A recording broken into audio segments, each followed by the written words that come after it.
Hey travelers, imagine an empire where virtue meant domination, where gods guarded gardens with stone erections, and where emperors turned desire into law.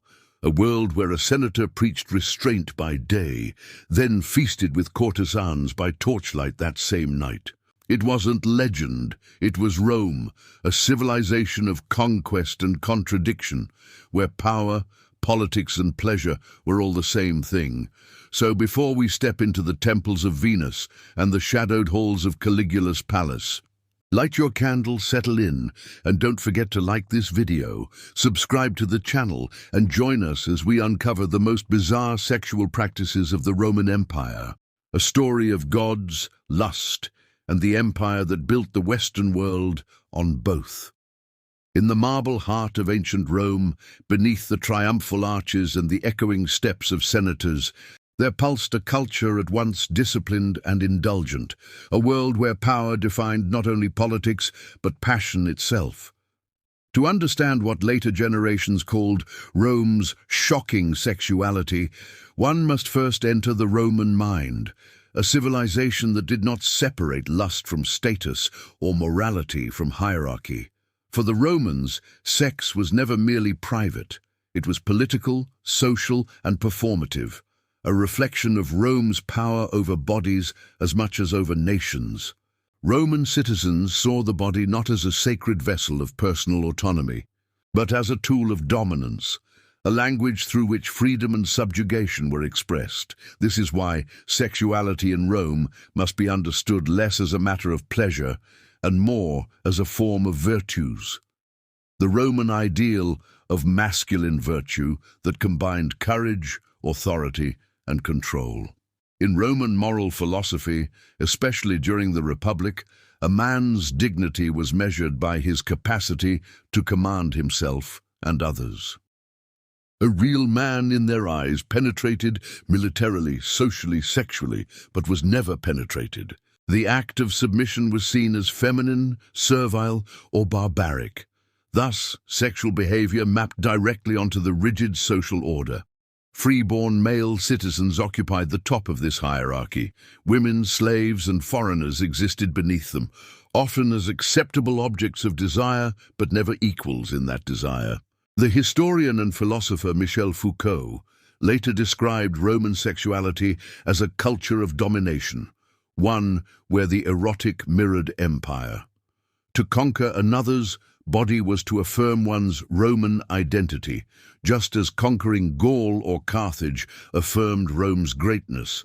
This is why depictions of sex in Roman art, from the frescoes of Pompeii to the erotic sculptures at Herculaneum, rarely blushed.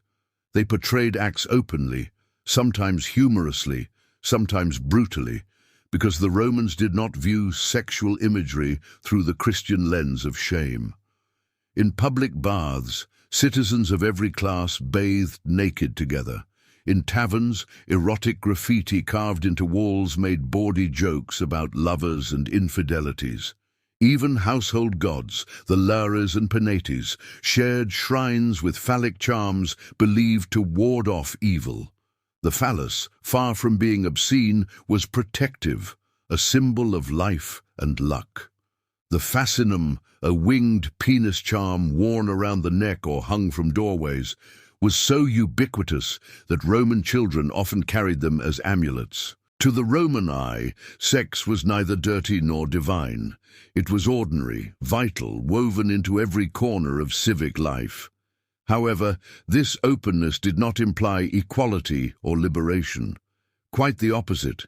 It underscored how Roman sexuality was inseparable from power. The body of the slave was an extension of their master's property to be used as he pleased. The wife, though respected as mater familias, was expected to embody chastity and loyalty while tolerating her husband's extramarital affairs, so long as they were respectably directed towards slaves, prostitutes, or concubines. A woman's virtue was bound to her husband's honor. A man's virtue, paradoxically, was often proven through his capacity for indulgence without losing control. Literature of the period, particularly the works of Ovid and Juvenal, reveals the double standards and anxieties underlying this system. Ovid's Ars Amatoria, the art of love, offered advice for seduction that scandalized Augustus, the emperor who tried to moralize Rome. Ovid wrote of love as a game, an art of deception and conquest, teaching men and women alike to manipulate passion to their advantage. Augustus, seeing such ideas as a threat to civic morality, banished Ovid from Rome in 8 CE, exiling him to the distant shores of the Black Sea. The poet's crime was not lust itself, but the celebration of lust outside imperial control. For Augustus, as for many conservative Romans, sexual order was the foundation of political stability. His Lex Julia laws punished adultery and rewarded marriage and childbearing, aiming to restore what he called mos maiorum, the ancient moral customs of the ancestors. Yet these same laws exposed the hypocrisy of Roman virtue, for even as emperors preached restraint, they indulged extravagantly behind palace walls. Later rulers such as Tiberius, Nero, and Caligula would become infamous for their sexual excesses, not because their acts were unknown in private life, but because they enacted them in public, violating the delicate boundary between dominance and decorum that Roman society demanded. Still, to label the Romans as depraved through a modern moral lens is misleading. Their society was governed by a different logic, one in which sexuality served to reinforce hierarchy, not pleasure. The philosopher Seneca, a Stoic and advisor to Nero, argued that true freedom came from mastering one's desires. He warned that indulgence led to slavery of the soul. Yet even Seneca acknowledged that passions were natural, only dangerous when uncontrolled. Thus, moderation, not abstinence, was the Roman ideal of virtue. The Roman body was also a political metaphor. The state itself was often imagined as a body, with the Senate as its head, soldiers as limbs, and slaves as its sinews. The word corpus referred both to a physical body and to a collective entity, such as the corpus politicum. To violate social boundaries sexually was, symbolically, to threaten Rome's anatomy. This explains why accusations of sexual deviance were often weaponized against political rivals. Cicero, for example, accused his enemy Mark Antony of effeminacy and drunken lust, not merely to insult his character, but to suggest he was unfit to rule. A man conquered by his own appetites could not command others. In this sense, Roman sexuality was always about more than sex. It was about control of self, of others, of the state. What modern readers find shocking is not the variety of Roman sexual practices, but the brazenness with which they linked intimacy to inequality. To be Roman was to dominate, even in desire. The result was a civilization that could simultaneously build aqueducts, legislate morality, and commission frescoes of orgiastic banquets, all without perceiving contradiction. The Romans lived within a philosophy of paradox. Order through indulgence, purity through possession, virtue through vice. Their empire was both the most disciplined and the most carnal of the ancient world. As one stands today amid the ruins of Pompeii, where bedrooms bear frescoes of lovers and gods, one senses a world where shame was not yet invented, at least not in the Christian sense. The Romans knew guilt only when power was misused, not when pleasure was pursued. Their scandal, therefore, was not immorality, but inequality, a system where who you loved mattered less than who owned the right to love at all. In the sprawling villas and opulent urban domus of Rome, the institution of slavery lay at the heart of daily life. For the elite, the household familia was the primary site not only of economic production and social display, but also of sexual assertion. Understanding the sexual dimension of slavery in the Roman world means confronting the fact that the body of the slave was legally and socially treated as property. According to Roman law, a slave was res, a thing, lacking personal rights or legal autonomy.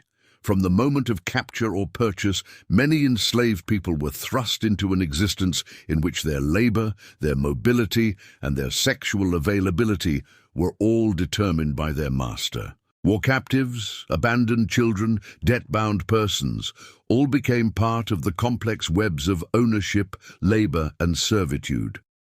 Within this framework, the sexual exploitation of slaves was an accepted, if morally fraught, element of household life. A slave's body offered immediate and easy access to sexual service, and the law imposed no meaningful barrier when the free male owner chose to access a female or male slave within his household. As one historian notes, as far as the law was concerned, then sex with slaves was not adulterous, thus sex with a slave was allowed. This dynamic of exploitation turned the household into a microcosm of Roman power. The master's command extended not only over the work and life of his slaves, but over their bodies, their sexual availability, and even their procreation. Female slaves were vulnerable to rape, forced prostitution, or servicing as concubines, and male slaves were sometimes used as sexual instruments or as domestic entertainers. In the city of Pompeii, for example, archaeologists have uncovered evidence that enslaved persons, both female and male, were likely to be used sexually by their owners as a matter of course. Let us turn to a carefully chosen example to bring this abstract structure into relief: the case of a Roman urban household in the early imperial period, owned by a senator of rank. The senator's mistress, his wife, oversaw a vast staff of domestic slaves, cooks, laundresses, tutors, young men serving as valet dummies, and so on. Among them were female ancillae, house servants, and male domestic slaves bringing the wine. The mistress expected loyalty, service, and chastity from the wife. The master expected obedience, labor, and sexual availability from the slaves. This was not hidden or shady. It was woven into the household fabric. Female ancillae held a particularly ambiguous status. Though they might serve as ladies' maids, mirror maids, even companions to the mistress of the house, they remained enslaved, devoid of the legal rights enjoyed by free-born women. They might enter a contubernum, a quasi-marital cohabitation with another slave, or even a freedman, but this was not a legal marriage, connubium, and carried no guarantee of freedom or civic status. Within these relationships, children born remained the property of the master if the mother was enslaved, reinforcing the logic of sexual labor as tied to property and reproduction. Moreover, the owner could exploit the sexual labor of the slave in multiple ways. He might claim her services privately, turn her over to other males in his household or social circle, or force her into prostitution for the profit of the household. Many prostitutes in Rome were enslaved women or former slaves. Male slaves were no less vulnerable. While much of the surviving literature focuses on women, male slaves were treated as instruments of pleasure when their owner so wished, and could be publicly displayed or hidden, depending on status and context. The narratives preserved by Roman authors, court speeches, and graffiti remind us that the master's sexual rights were rarely questioned in the period. The famed orator Cicero, in his speeches, pointed to the lack of honor of slaves as justification for the sexual domination they faced. In one case, while defending a man accused of rape, he asked whether the victim was a slave girl rather than a freeborn woman, thus emphasizing how the status of the victim altered the moral meaning of the act. Yet the story is more complex than simple domination. Within some households, relations of loyalty, affection, and patronage could and did develop. A male slave who had proven his worth might be manumitted, become a freedman, and form attachments of genuine emotional intensity. Even within the confining boundaries of property, human relationships could emerge. One name stands out: the imperial freedwoman Claudia Acti, once slave, then mistress of Nero, whose trajectory from servitude to influence hints at the liminal spaces of sexual, social, and legal mobility. But these exceptions should not obscure the broader and darker truth. Every day, countless slaves labored, washed the linens, carried the water, entertained the guests, and were turned over to sexual use at the owner's whim. Their bodies functioned as commodities, leased out, raped, sold, or assigned, with minimal legal protections. One study frames this plainly. Slaves could expect at one time or another that their owners would employ either indirectly or directly their sexual experiences and lives. The economic dimension is inseparable from the sexual. Slave offspring born within the household increased the master's wealth and reinforced his social standing. Wealthy men might take female slaves specifically to bear children who would remain enslaved, an investment in both labor and property. The female slave thus occupied the double role of worker and womb, exploited for both productive and reproductive labor. This interweaving of sex, status, and property made the Roman household a place of profound power imbalances, but also of cultural meaning. For the free male Roman citizen, his sexual dominion over his household, including his wife, his children, his slaves, was an expression of his potestas. It reflected his dignity, dignitas, and his right to command. By contrast, the slave's body was devoid of agency. Its very lack of legal personhood signified the ultimate absence of consent. The historian Mary Boatwright and her colleagues succinctly note that for Roman citizens, sexual behavior was less about the act than about status. Nevertheless, sexual relations within households sometimes created tension. Although masters enjoyed near absolute control, they had to manage reputation, family honor, and the optics of propriety.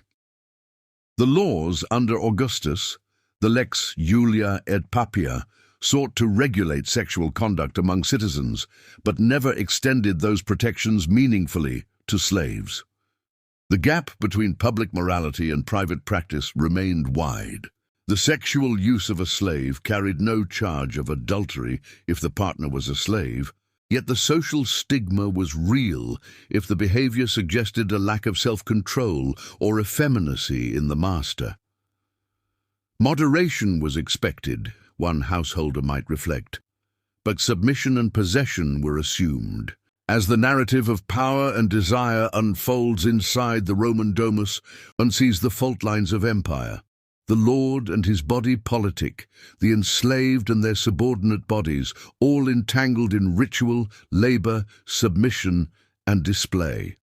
The sexual practices rooted in a household mirror the larger world beyond: conquest, domination, hierarchy, ownership, and the interplay of freedom and servitude. When we leave the quiet atrium of the Roman house, stepping into the street and the public baths, we will carry with us the knowledge that Roman sex was never merely about pleasure.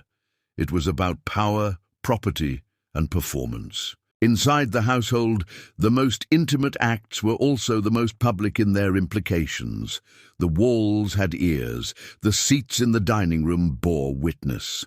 But the legal theory ignored the voices of the enslaved, the children born into bondage. The lives lived in silence behind facade and marble. Thus we close this segment, not with a flourish, but with a pause, a moment to look at the domus not only as architecture, but as arena, where desire and dominance played out, where the body of the slave told the story of Rome's might, and where the sexual rights of the few were built on the unfreedom of the many. In the streets of Rome, where the clang of the forges and the clatter of chariots competed with the cries of street vendors, sexual commerce held a place that was paradoxically both hidden and highly visible. The line between public and private blurred in the world of the lupanars and taverns, where the significance of sex shifted from mere intimacy into the arena of trade, regulation, and social meaning. For the Romans, the body could be advertised, sold, taxed, and regulated. Yet the act remained embedded in both personal desire and civic order. By the 1st century CE, prostitution in the Roman world was legal and regulated under public authority oversight. While the wealthy elite often employed concubines or enslaved prostitutes discreetly within their villas, the street brothel served a distinct function, a place of commerce where desire met currency and social boundaries were both enforced and transgressed. According to one estimate, the city of Rome housed tens of thousands of registered sex workers by the 2nd century CE. The existence of such large numbers pointed not only to demand, but to the integration of prostitution into the urban economy. The architecture of the brothel, or lupanar, reveals the dual nature of concealment and display. In the excavated Roman city of Pompeii, the lupanar at 7, 12 and 18 to 20 offers a striking example. Its 10 small rooms, narrow corridors, and erotic wall paintings announce their purpose to passers-by. The frescoes show sexual positions, while outside the entrance phallic graffiti marked the path for potential clients. As one scholar remarks, the graffiti are more than just records of sexual liaisons. They illustrate an interactive discourse regarding masculinity. Yet prostitution in Rome was not a chaotic free-for-all. The state regulated it. The prostitutes were required to register with the aediles, urban magistrates, and many were taxed. The business even showed up in legal texts. In the imperial period, the registration of meretrices, licensed prostitutes, carried the legal status of infamia, a loss of certain civic rights, even as the trade itself was tolerated. From a social historian's vantage, what is striking is how prostitution in Rome embodied both normalcy and contest. On the one hand, visiting a brothel was considered a routine masculine pastime, a way for a free-born male citizen to exercise his authority without threatening his honor, so long as he maintained his role as the penetrating partner and preserved control. Roman sexual norms valued domination rather than equality. On the other hand, the stigma attached to the prostitute herself and the infamia her status implied underscores how society sought to draw a line, albeit a shifting one, between respectable sexuality and what was considered dishonorable. A woman might become a prostitute voluntarily, or through necessity, but once registered she was denied the rights of a free citizen woman. The clientele and their motivations merit examination. In crowded neighborhoods such as the Subura in Rome or the lower alleyways of Pompeii, hastily built stall-like brothels and taverns catered to a wide social spread. Soldiers, day laborers, freedmen, even some elite men seeking novelty. But the elite also cultivated courtesans, more educated, wealthier, and sometimes closer to the standard of a class of companion than a mere sex worker. Brothels functioned as places where public exposure was low, but social risk still existed. Graffiti entries, record names, prices, exotic services, and the fleeting triumphs of the anonymous client. One aspect that challenges modern preconceptions is that male prostitution existed too. Though the majority of evidence relates to female sex workers, male sex servants and prostitutes are attested, albeit covered by greater silences and scholarly discomfort. This reflects the Roman logic that the act of penetration, not the gender of the partner, determines status. Beneath this lay another paradox. While free-born male citizens could purchase sexual services without legal penalty, they would risk social humiliation if they appeared as the passive penetrated partner, a marker of effeminacy or servile status.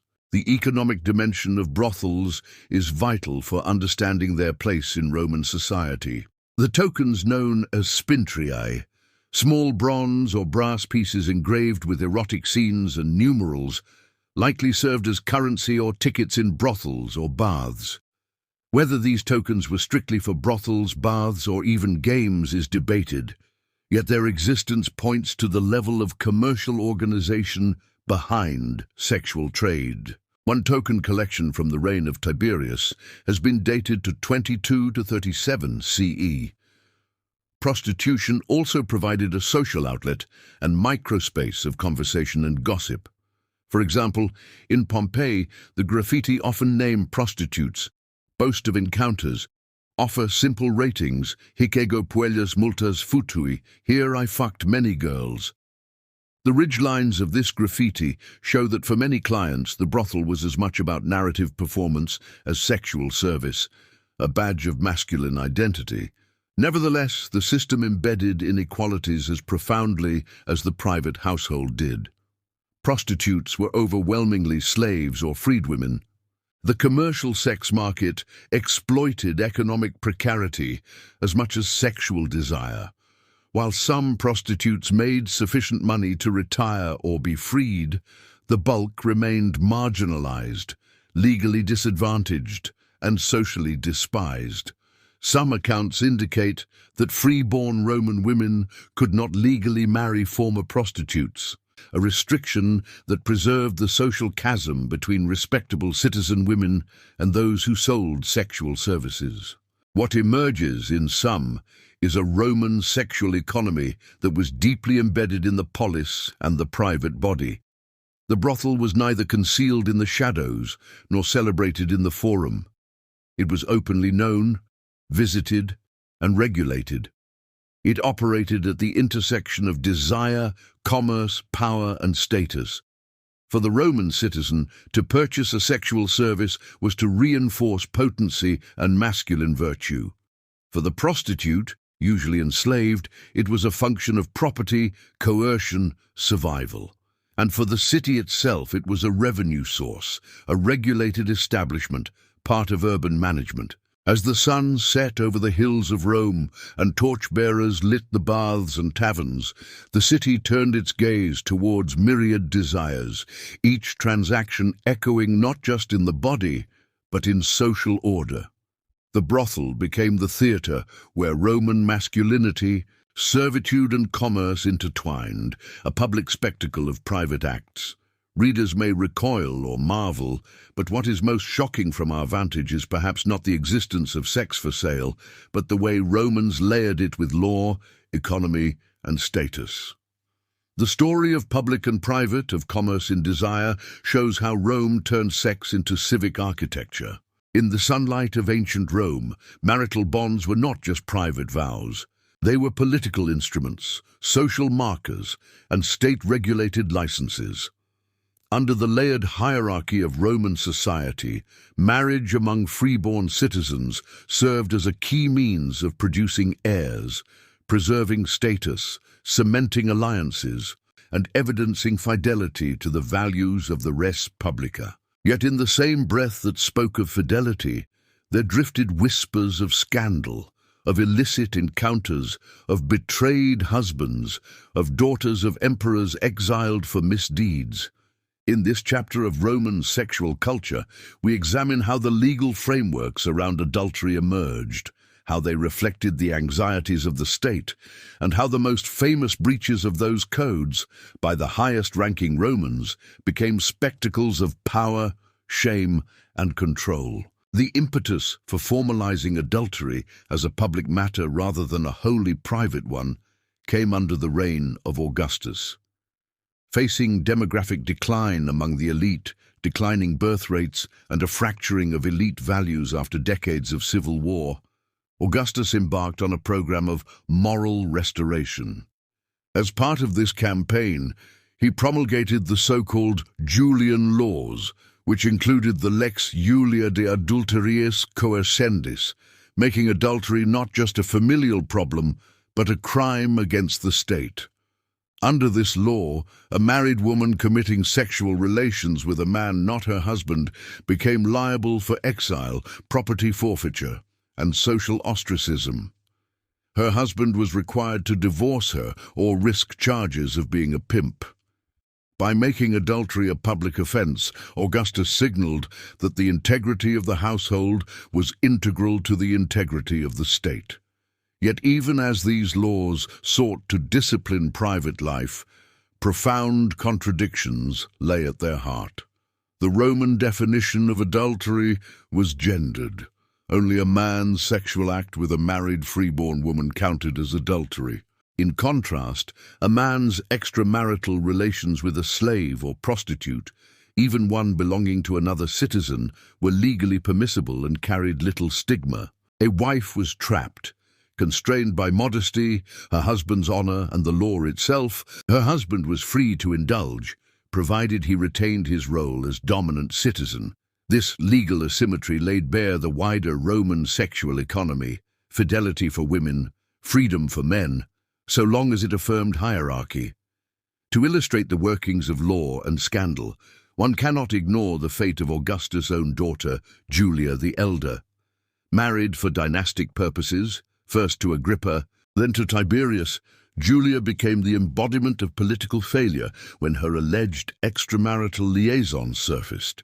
In 2 BCE, she was charged with adultery and treason, then exiled to the island of Pandateria under the very laws her father had championed. The irony was harsh. The emperor who defined morality punished his daughter publicly, reinforcing the message that no one was above the law. Yet the spectacle also exposed the fragility of status. Beneath the veneer of Roman virtue lurked desire, ambition, and betrayal. Scandals of adultery often functioned as political tools, weaponized against rivals to besmirch reputation rather than simply punish sexual misdeeds. Consider the case of Aulus Antonius, a high-ranking noble and poet, once a trusted ally of Augustus, whose affair with Julia purportedly led to his downfall in 2 BCE. Charged with adultery, he was forced to commit suicide. In such instances, sexual transgression overlapped treason. An illegal liaison became symbolic of political disloyalty. The law, then, served not just to regulate intimacy, but to monitor power. The legislation also carried reminders of the ancient paternal power structure. Under the older Rome, a father might kill his daughter or wife's partner if caught in the act, and the lex Julia preserved the father's right within a set time frame to prosecute. One provision allowed a husband to detain the adulterer for up to 20 hours to compile evidence. So while the state regulated, the householder retained some ancient rights. Family and public law merged. Marriage itself became a site of political and moral anxiety. The complementary law, the Lex Julia de Maritandis Ordinibus, and its successor, the Lex Pompeii, encouraged marriage, childbearing, and penalized celibacy among the elite. A freeborn man who remained single past a certain age was penalized. A woman without children faced social and civic penalties. These laws connected sexual morality, reproduction, and state policy in a way rare in antiquity. They signaled that private life mattered politically. What of the lived experience of marital expectations? Once a citizen wife, uxor, entered into a marriage, she was expected to bear legitimate children, liberi, and manage the domestic sphere. Her sexual fidelity, or at least the appearance thereof, buttressed not just personal reputation, but her husband's dignitas. If she failed by adultery or childlessness, she risked loss of dowry or divorce. Under the Lex Julia, a woman convicted of adultery was stripped of half her dowry and 1/3 of her property, and often relegated, exiled for life. For the husband, the offense was less straightforward. His own unfaithfulness might not be adultery legally, but if he failed to act by prosecuting his wife, he risked being charged with lenocinium, effectively pimping. Thus, marital fidelity in Rome hinged less on romantic commitment than on the appearance of hierarchical control and social propriety. The interplay between sexuality and political scandal is also revealed in the literary world. The exile of the poet Ovid in 8 CE offers a telling example. Though the exact cause remains mysterious, scholars suggest that his poem Ars Amatoria, The Art of Love, and his familiarity with the imperial court placed him in ideological opposition to Augustan morality. His work celebrated seduction and desire. In the new regime, such celebration could be construed as undermining the state.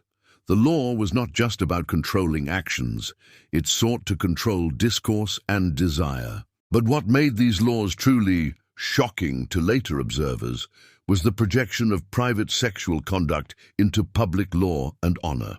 A society in which an emperor's daughter could be exiled for adultery, where a husband could be prosecuted for failing to prosecute his wife, and where every elite marriage was subject to the watchful eyes of magistrates, challenges our modern idea of privacy. Behind the scenes of marble villas and public baths, the sexual behavior of citizens became a site of moral drama, social policing, and political leverage. In the next segment, we will turn our attention to the realm of religion and fertility, how the sacred body, temple rituals, and cultic practices in the Roman world intersected with sexuality and power. If the Roman home was the heart of sexual order, the temple was its conscience.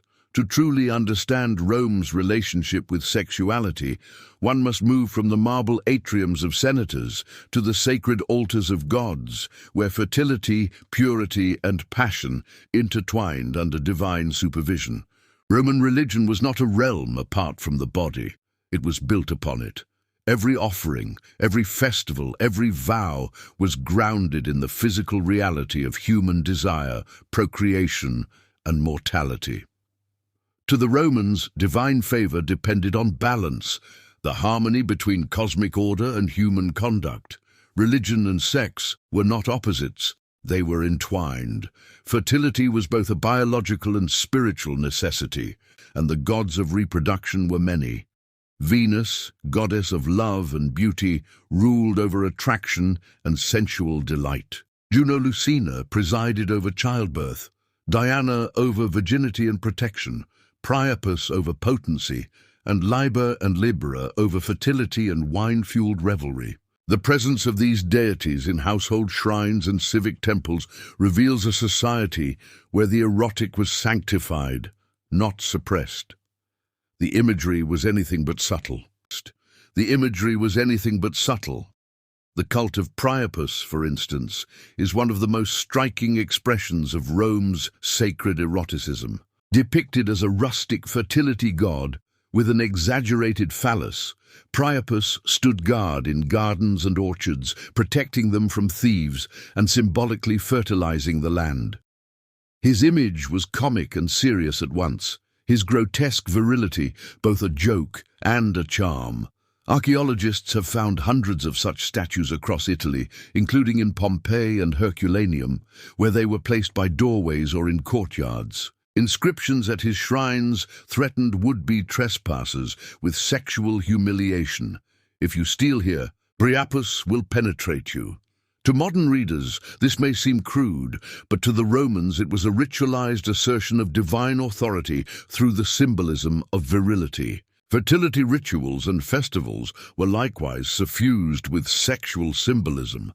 The Lupercalia, celebrated every February, is among the most famous. It commemorated the she-wolf who nursed Romulus and Remus, and by extension, the fertility of Rome itself. Priests known as Luperci ran through the streets naked or near naked, striking onlookers, especially women, with strips of goat hide called februa. Far from scandalous, this act was believed to ensure fertility and ease childbirth.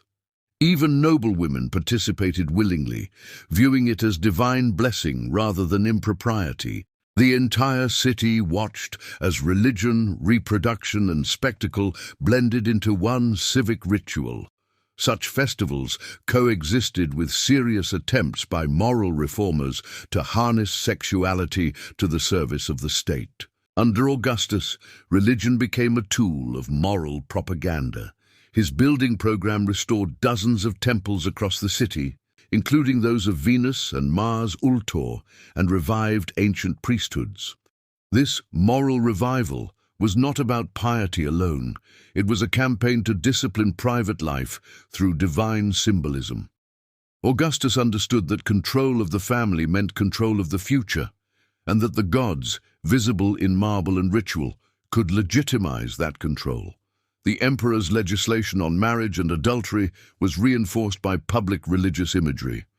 The Ara Pacis Augustae, altar of Augustan peace, dedicated in 9 BCE, depicts processions of imperial family members alongside scenes of fertility, mothers with children, earth goddesses, and flowing vines bursting with life. This was political theology. Augustus was aligning his regime with divine fruitfulness. His message was clear. Rome's stability and prosperity depended on moral purity, marital fidelity, and the production of heirs. Yet this religious moralization clashed with older, more permissive cults. The rites of Venus Erycina, imported from Sicily, were led by courtesans. The Bacchanalia, festivals of Bacchus, Dionysus, were notoriously ecstatic, involving drinking, dancing, and sexual license. These rites alarmed the Senate enough to issue the Senatus Consultum de Bacchanalibus in 186 BCE, restricting Bacchic gatherings on suspicion of sedition and moral corruption. The decree reveals that Rome's anxiety about sex was as much about order as about virtue. Uncontrolled pleasure in their eyes was akin to political rebellion. By the imperial era, Augustus had strategically transformed religion into an instrument of self-legitimization. He positioned himself as the Pontifex Maximus, the chief priest, and linked his family to the goddess Venus through his lineage from Aeneas. This blending of politics, religion, and sexuality reached its apotheosis in imperial iconography. Coins bore images of fertility goddesses beside imperial mothers, while temples and statues equated divine fecundity with dynastic continuity. But beneath the marble propaganda, personal piety remained deeply embodied. Romans performed household rituals before statues of fertility gods, offered milk, wine, or honey, and prayed for healthy children or strong crops. The paterfamilias, head of household, presided over rites that linked his authority to divine sanction. A sterile marriage, or the death of children, was not only a personal tragedy, but a potential omen of divine displeasure. In this way, religion infused even the bedroom with political and moral meaning. Women played a significant role in these sacred networks. As Vestal virgins, they embodied chastity as civic virtue. Tasked with maintaining the sacred fire of Vesta, they were among the most honored and strictly regulated women in Rome. Their virginity symbolized the moral purity of the city itself. Breaking that vow was considered both sexual and political treason. A Vestal found guilty of unchastity was buried alive, a chilling blend of piety and patriarchy. The Romans saw the Vestal's purity as magical, a safeguard against chaos. By contrast, other female cults celebrated sexuality as power. The rites of Venus, Bona Dea, and Ceres included rituals of fertility and renewal, where women gathered away from men to invoke divine forces of creation. The duality of virgin and mother, purity and passion, pervaded Roman spirituality. This paradox defined their worldview. The same society that venerated the chaste Vestal also honored the voluptuous Venus. In time, this religious pluralism would face tension from the emerging moral austerity of Stoicism and later Christianity. The Romans still lived in a sacred cosmos of flesh and faith, where pleasure was a form of worship, fertility a civic duty, and the body itself a vessel of the divine. In the hallways of Roman villas and in the quiet libraries of philosophers, the question of sex was not merely one of mechanics or morality, but of mastery, meaning, and identity. The grandeur of the empire, its bustling marketplaces and brothels, its cults of fertility and its imperial banquets, all of it collided with the pens of thinkers who sought to understand human desire in the language of ethics. Two philosophical traditions in particular, Stoicism and Epicureanism, offered contrasting yet overlapping frameworks for interpreting sex, pleasure, self-control, and virtue in the Roman world.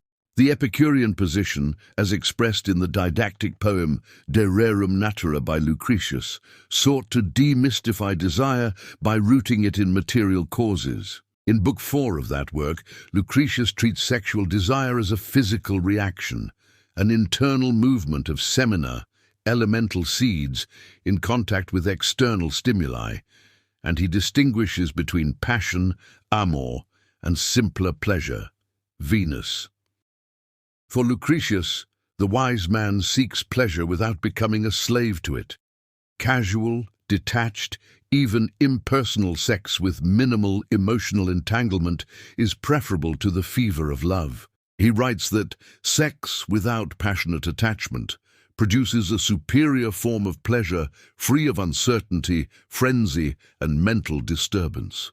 In short, the Epicurean ideal for sex leans toward an existence in which bodily enjoyment is possible. By contrast, Stoicism offered a stricter moral vision. The Roman Stoics, especially figures like Seneca and Musonius Rufus, centered virtue, virtues, and rational self-control over bodily impulses. They viewed sexual desire, libido, as a potential threat to reason, a force of cupiditas, which, if left unchecked, would undermine the wise man's mastery. According to one summary, Seneca draws on Neo-Pythagoreanism for his views on sexual austerity.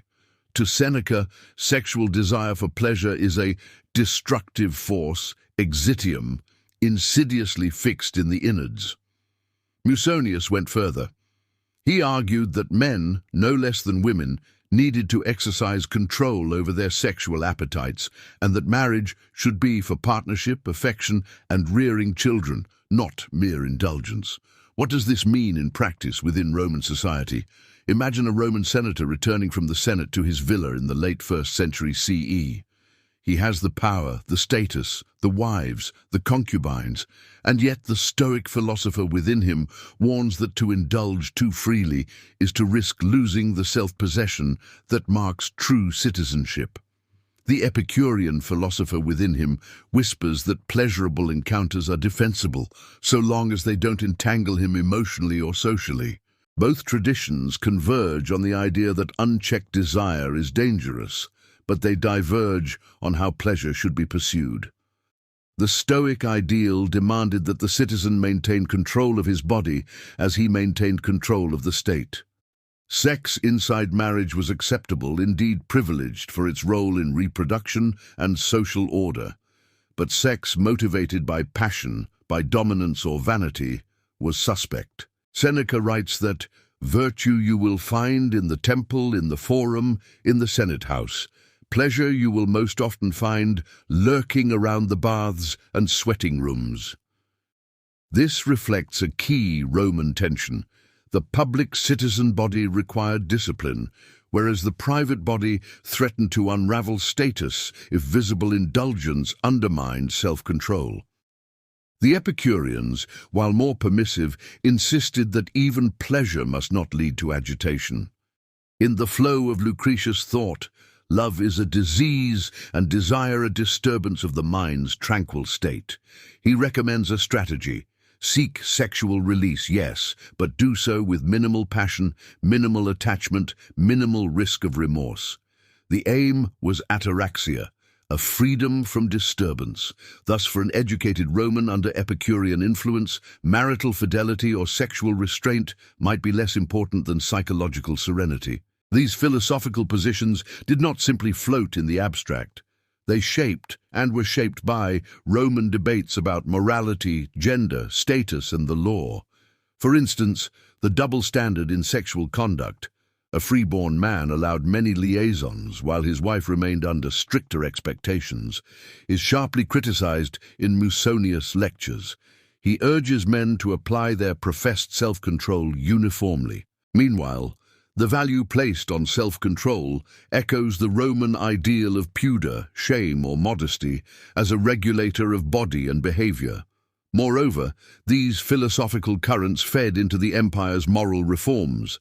The legislation of Augustus on adultery and marriage, and the ever-present discourse on what it meant to be a virtuous Roman, were informed by the idea that sexual restraint was a civic virtue.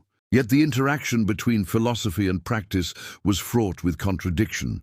Stoic philosophers who railed against luxury and sexual excess sometimes became notorious for their own indulgences. The satirist Juvenal mocked Stoics, who outwardly preached abstinence but privately succumbed to their appetites. Even the Epicureans, though advocating detachment, did not always avoid the lure of eroticism. The battle between theory and living persisted. In some ways, the debate between Stoicism and Epicureanism reveals the heart of Roman sexual culture. It was never simply about acts, but about identity. A freeborn man was defined by his capacity to order his desires and dominate his body, just as he dominated his slaves and subjects. Philosophy offered both critique and justification of this structure. The Epicurean gave permission for pleasure with caveats. The Stoic demanded subjugation of pleasure in service of reason. Both, however, accepted the idea that sexual behavior mattered, not just privately, but publicly, for it reflected on character and citizenship. By the late Empire, these philosophic legacies would encounter newer voices, especially Christian ones, which emphasized chastity, celibacy, and sexual renunciation. But in the high decades of Rome's power, the Stoic Epicurean conversation cast a long shadow over how educated Romans understood themselves in relation to their bodies, their pleasures, and their responsibilities. Thus, as we make our way from grand villas to imperial palaces, from the philosophical schools to the brothels, we carry with us a new lens. Desire is not just a hobby, but a question of discipline. Pleasure is not merely a right, but a potential threat, and the body is less a temple of indulgence than a test of virtue, reason, and status. The stage is set for the next act of our story, one in which power, excess, and empire will reshape sexuality itself. When the gladiatorial cheers faded and the thundering legions marched away, the most startling transformations in Roman sexual culture emerged not from the people in the streets, but from the palace. The transition from republic to empire did more than reorganize law and power. It reconfigured intimacy, spectacle, and the boundaries of sexual conduct. The emperor, embodying the supreme political authority of the state, also became the locus of sexual symbolism, scandal, and control. From the reign of Caligula through that of Hadrian, sexual behavior, by emperors and their courts, illuminated the changing logic of power in Rome. The early emperors inhabited an ambiguous space between republican modesty and Hellenistic monarchy. While the republican ideal had valorized restraint and collective honor, the imperial model invited display, extravagance, and personal authority. In this context, the acts of an emperor were not private, they were messages. The personal body of the emperor became a symbol of the body politic, and thus sexual conduct assumed political meaning. A sexual transgression by the princeps could therefore be read not simply as licentiousness, but as a challenge to the stability of the state. The case of Caligula is among the most infamous. According to sources such as Suetonius and Cassius Dio, his sexual behavior was entangled with his claims to divinity, his theatrical excess, and his tyrannical domination. One modern summary states, his supposed affair with Lepidus, his self-proclaimed divinity, the women forced to pass his couch while he scrutinized them, the sister Drusilla as legal wife, all show the link between his sexual behavior and his political posture. Suetonius reportedly claims Caligula had sexual relations with his sisters and treated his sisters as wives. At banquet scenes, he allegedly inspected wives of others, abducted them, and demanded subservience. What we must note here is not simply the sensational detail, but the underlying message. Caligula's sexual behavior was part of his assertion of domination. The emperor retreated sex as spectacle, as display of power, as visible assertion of his superiority. The palace became the arena, the body of the emperor a public stage. And for Rome, the threshold between politics and the erotic blurred.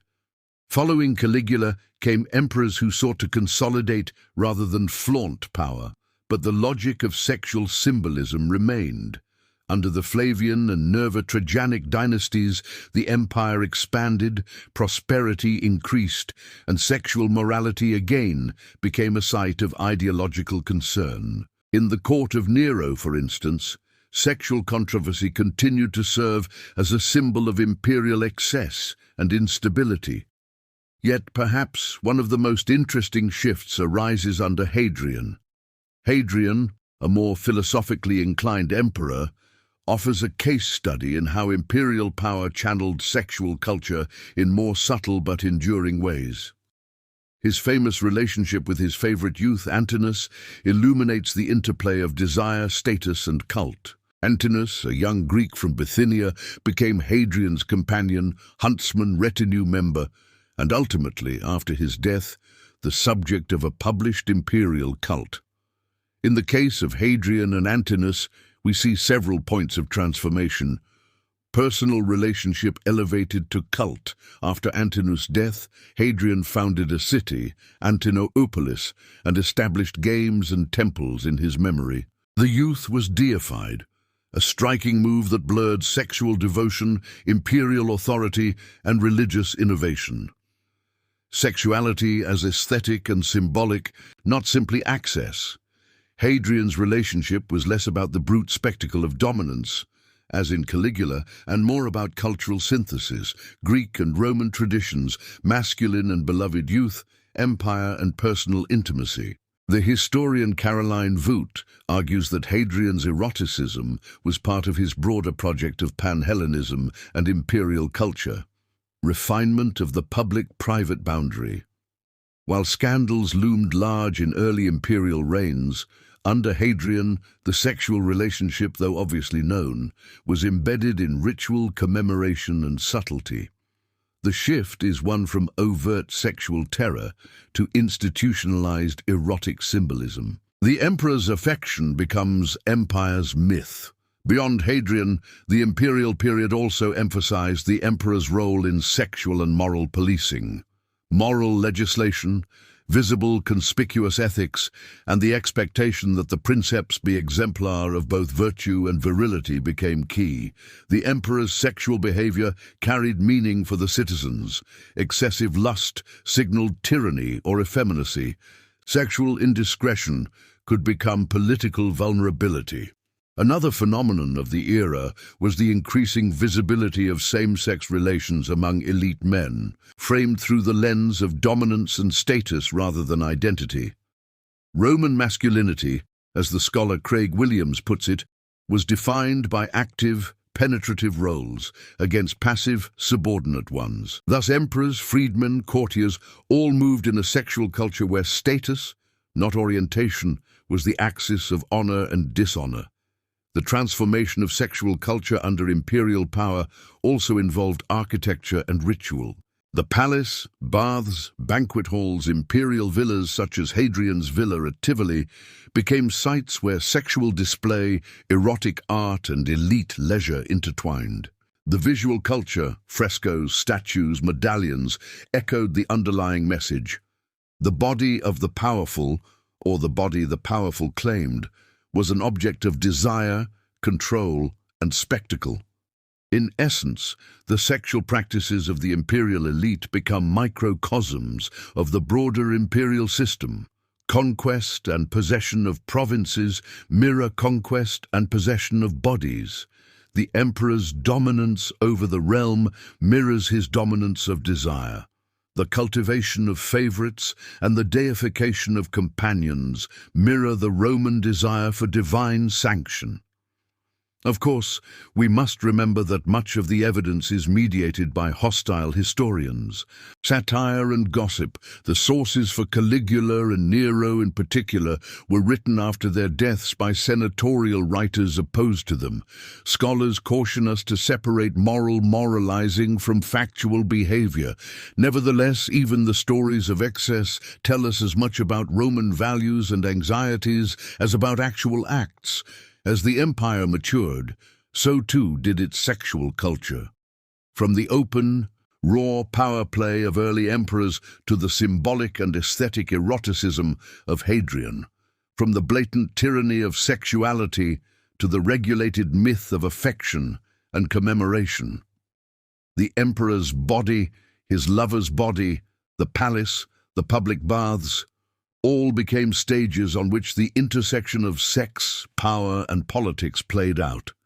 In the next and final segment, we will explore how Christianity and moral reform in the late empire challenged Roman sexual culture, and how Rome's sexual reputation would reverberate through Western memory for centuries. As the marble facades of Rome weathered with time, another transformation began, one that would reshape not only religion but the entire moral framework of the Western world.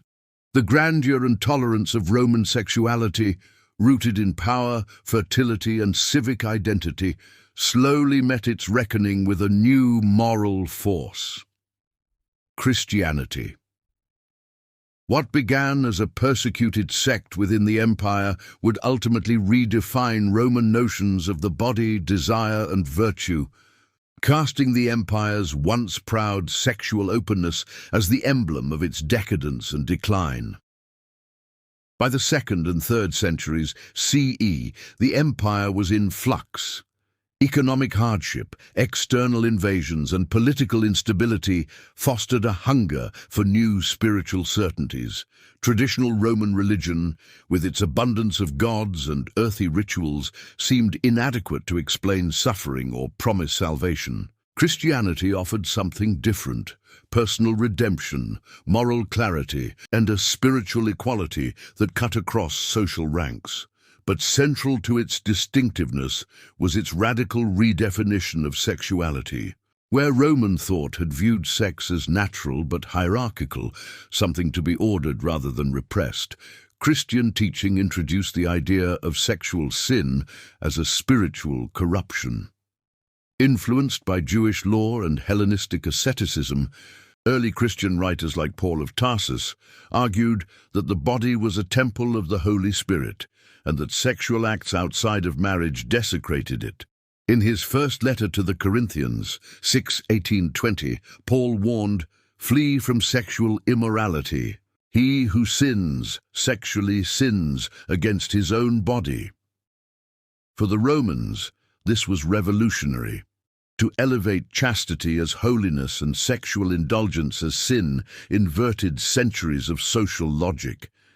In this emerging Christian moral universe, the old Roman virtues, virility, dominance, fertility, lost their sanctity. The new ideals were chastity, purity, and restraint. The Roman valorization of virtues, manly control, became transformed into castitas, sexual self-denial. The Vestal Virgins' enforced virginity, once symbolic of Rome's civic purity, found echoes in Christian monastic celibacy. But with a crucial difference: the Vestal served the city, while the nun served God. This shift from civic to spiritual morality marked the beginning of a cultural realignment that would outlive the empire itself. The moral austerity of Christianity clashed sharply with the visible indulgence of the imperial court. Late Roman critics, including Christian apologists like Lactantius and Augustus, painted the empire's sexual freedoms as symptoms of its decay. Augustine of Hippo, writing in the early 5th century in the City of God, contrasted the spiritual purity of Christian life with the lust and luxury of pagan Rome. He argued that the empire fell not because of barbarian invasions, but because of moral corruption, the worship of the flesh over the spirit. To him, the brothels, orgies, and adulteries of Roman history were not expressions of culture, but of collapse, found resonance among both pagans and Christians. Even before Christianity's ascendancy, Roman moralists had lamented a loss of old virtue. Tacitus and Juvenal decried moral decay, the rise of luxury, effeminacy, and adultery.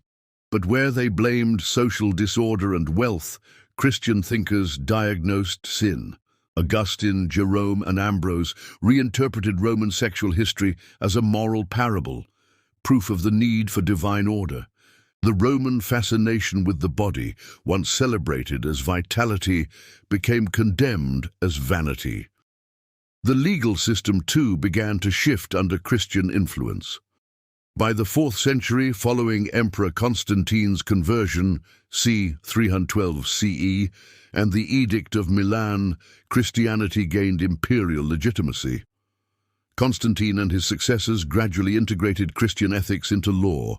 Adultery and homosexuality, long tolerated as matters of social hierarchy, came under moral condemnation. Emperor Theodosius' Theodosian Code, late 4th century, criminalized same-sex relations and prescribed severe punishments for acts once legally permissible. Yet even amid reform, old habits persisted. The public baths continued to flourish, erotic art remained in homes, and prostitutes still worked the streets. Rome did not change overnight. For centuries, pagan and Christian moral worlds coexisted, each influencing the other. Early Christian ascetics, like the Desert Fathers of Egypt, practiced extreme chastity, fasting, solitude, and self-denial as an antidote to the perceived corruption of the flesh. The more the empire weakened politically, the stronger the spiritual reaction became. In this transitional period, sex itself became a battleground for the soul of civilization. Pagan critics accused Christians of rejecting the natural order, of denying fertility and the gods who ensured it. Christians, in turn, accused pagans of idolatry and perversion. Sexuality was no longer just a social function. It was a moral symbol, a choice between heaven and hell. The transformation was not without irony. The empire that had once equated domination with virtue now embraced humility as divine. The men who once sought immortality through sons and conquests now sought it through celibacy and sainthood. Monasteries replaced brothels as moral institutions, confession replaced public spectacle. The language of the body turned inward from conquest to conscience. Still, the memory of Rome's sexual culture lingered. Medieval writers would cast it as both warning and fascination. To the Church Fathers, Rome became a symbol of Babylon, a world of excess destroyed by divine justice. Yet to Renaissance humanists and Enlightenment thinkers, Rome's sensuality represented a lost age of human freedom. The same frescoes and poems that Augustine condemned as obscene would later be admired as masterpieces of art and philosophy. Modern historians now see this transformation not as a sudden fall from virtue, but as a shift in cultural values. Roman sexuality, grounded in hierarchy, power, and fertility, was not immoral in its time. It was logical within its world. Christianity replaced that logic with a new one: equality of souls, sin of the flesh, sanctity of chastity. The result was not moral improvement or decline, but reorientation. The empire did not so much fall as metamorphose from a civilization of dominance to one of repentance. As we look back across the centuries, the so-called shocking sexual practices of Rome, its brothels, its emperor's scandals, its fertility rites, appear less as curiosities than as mirrors. They reflect humanity's eternal struggle between desire and discipline, between body and spirit, between freedom and order. The Romans taught us that power and passion are inseparable. The Christians taught us that unrestrained passion destroys power. Between those two truths lies the entire moral history of the West. Thus ends the story of Rome's hidden desires, not as a tale of sin or scandal, but as the long conversation between civilization and the flesh, between the empire of the body and the empire of the soul.